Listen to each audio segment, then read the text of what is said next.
a symbol of the rich and famous, has been a source of controversy for decades, but that is starting to change. CNN senior style reporter Rachel Tashkian explains why.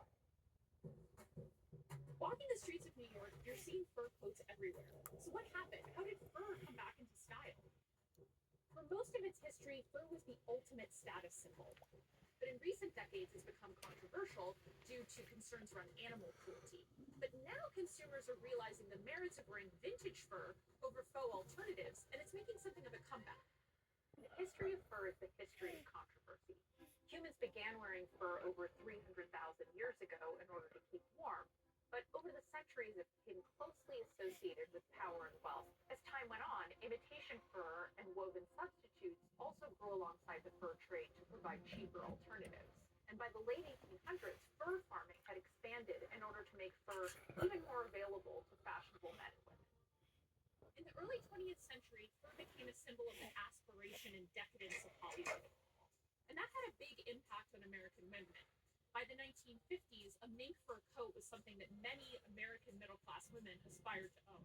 Fur always conforms to the spirit of its moment. So in the 1970s, it was a throwback to a glitzier era or a symbol of hard-won success. And in the 1980s, it was a must-have on Park Avenue where the already rich were getting richer.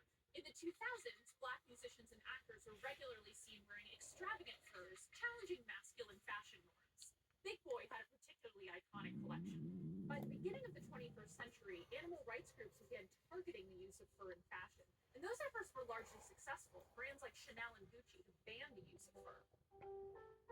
So it may come as a surprise that many consumers are starting to see vintage furs as the more sustainable alternative, because faux fur is derived from plastic, and wearing a vintage fur means that you're wearing something that's already been in circulation.